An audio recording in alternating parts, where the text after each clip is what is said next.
कि जो अन्नाभाऊ साठे जो उस टाइम में जो दलित समाज को, गरीब वंचित समाज को शिक्षण से जो वंचित रखा जाता था, हमें पढ़ने दिया जाता नहीं था, उस वक्त अन्नाभाऊ साठे ने सिर्फ 1.5 दिन स्कूल में जाकर, उनके बाद में उन्होंने मुंबई में आकर और कुछ अपने लिखन के तरह से उन्होंने 30 ग्रंथ 25 वाङ्मय और 2 जो कहते हैं बड़े बड़े कादम्बरी का उन्होंने निर्माण किया है। और ये कादम्बरी का निर्माण करा, ग्रंथ का निर्माण करा, तो आपको यकीन नहीं होगा इस अन्नाभाऊ साठे का जो जीवन है, उनका जो प्रवास है, तो उनको यहाँ से लेकर रशिया के पंतप्रधान ने उनको वहाँ पे बुलाया था और रशिया में जाकर अन्नाभाऊ साठे ने अपने छत्रपति शिवाजी महाराज का पोवाड़ा और उनका गायन गाया था और उन्हें बताया था कि हिंदुस्तान में ऐसे महामानव हो गए कि जिन्होंने इस भारत को बनाने के लिए अपना पूरा जीवन त्याग किया हुआ है।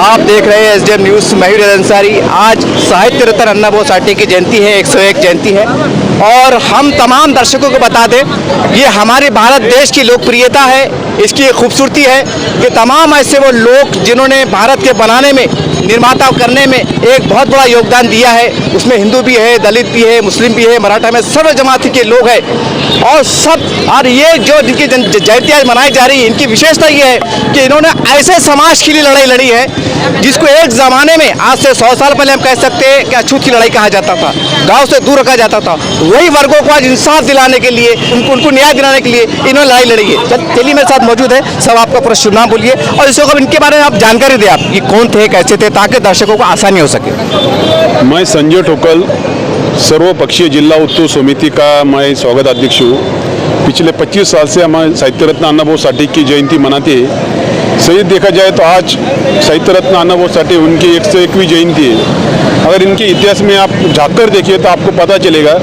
कि जो अन्नाभाऊ साठे जो उस टाइम में जो दलित समाज को, गरीब वंचित समाज को शिक्षण से जो वंचित रखा जाता था, हमें पढ़ने दिया जाता नहीं था, उस वक्त अन्नाभाऊ साठे ने सिर्फ 1.5 दिन स्कूल में जाकर, उनके बाद में उन्होंने मुंबई में आकर और कुछ अपने लिखन के तरह से उन्होंने 30 ग्रंथ 25 वाङ्मय और 2 जो कहते हैं बड़े बड़े कादम्बरी का उन्होंने निर्माण किया है।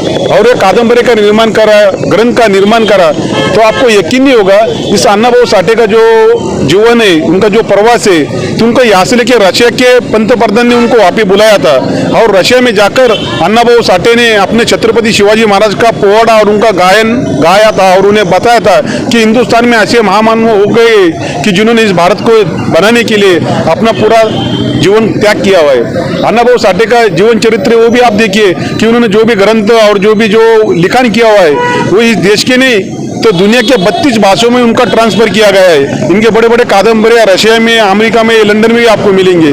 इस तरह इतना महान व्यक्तिमत्व कि जिन्होंने जो अपने महाराष्ट्र के एकता के आंदोलन के लिए, महाराष्ट्र एकीकृत जो आंदोलन हुआ था, जो महाराष्ट्र को एक करने के लिए जो मुंबई में आंदोलन छेड़ा गया था, उसमें भी अन्नाभाऊ साठे ने पूरे महाराष्ट्र में घूम के पूरे लोगों को एक करके अपने गीत के माध्यम से, अपने वाड़मे के माध्यम से, अपनी शायरी के माध्यम से बहुत बड़ा योगदान है। महाराष्ट्र के एकीकरण के लिए भी उन्होंने लड़ा हुआ है। इसलिए हम इस सरकार को पिछले 10 साल से मांगनी करते हैं कि अन्नाभाऊ साठे को भारत रत्न दिया जाए। अन्नाभाऊ साठे और लौजी वत्स साळवे जो हमारे दैवत है, जिस समाजी जो दैवत है, उनका स्मारक बनाया जाए। जैसे छत्रपति शिवाजी महाराज, डॉक्टर बाबा साहब अम्बेडकर का स्मारक बन रहा है, वो भी हमारे दैवत है। उसी तरह का एक दैवत हमारे भी जो अन्नाभाऊ साठे, लौजी वत्स साळवे, उनका भी एक भव्य स्मारक मुंबई में बनाया जाए। ये मांगनी लेकर हमें पिछले 10 साल से शासन के साथ हमारा जो लड़ा चालू है। आज भी हम ये सर्वपक्षीय जयंती को जैसे हम यहाँ ऐलान किया है और हमने सबको बोल दिया है कि इनका स्मारक और अन्नाभाऊ साठे को भारत रत्न जल्द से जल्द किया जाए।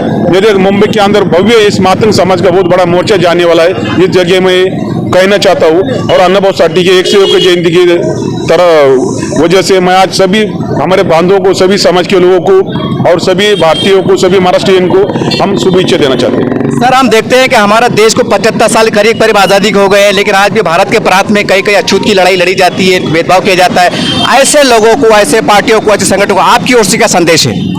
सही देखा जाए तो आपका जो पूछ रहे हो तो सही बात है। आज भी भारत के बहुत से तबके में दलित समाज के ऊपर, वंचित समाज के ऊपर आज भी अन्य अत्याचार हो रहा है।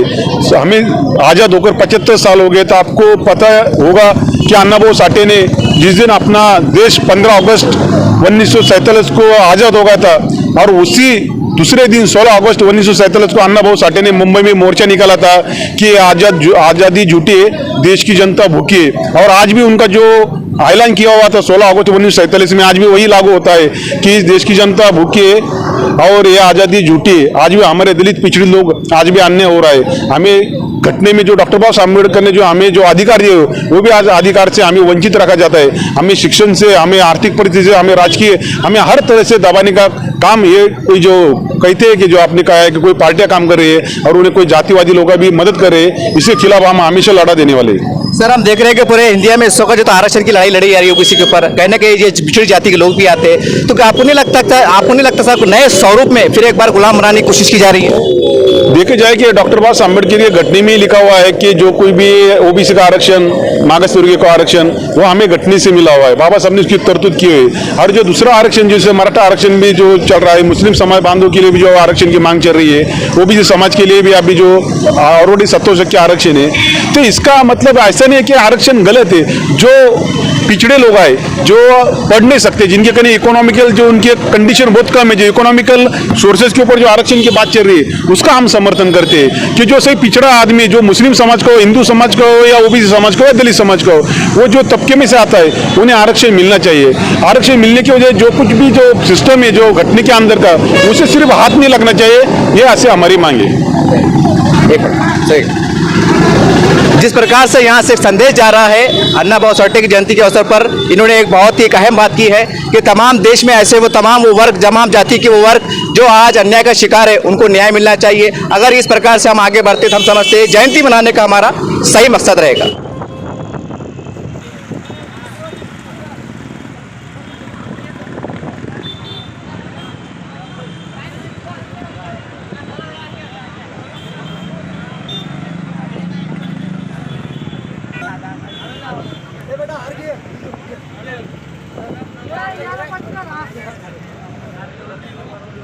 लोकशाही अण्णा भाऊ साठेंचा जय हो।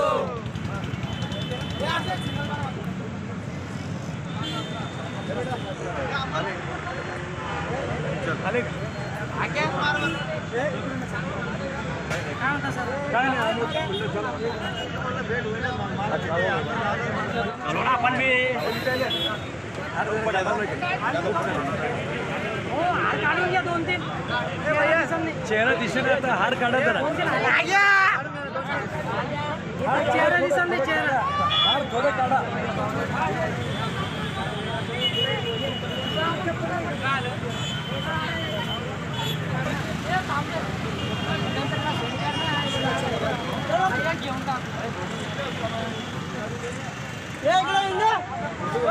नाडे बापुडे इकडे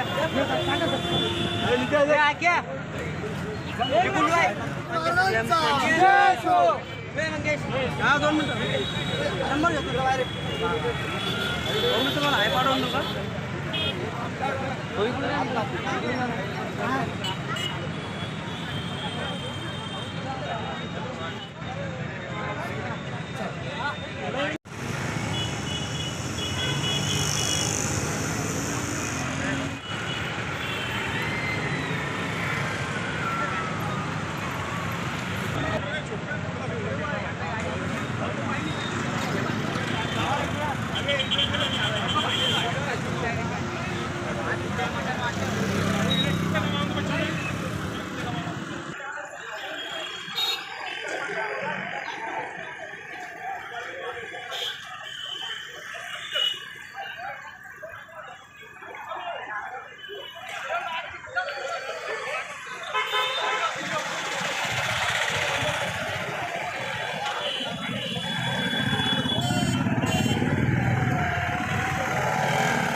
हाँ कल बोले कि 5 रुपये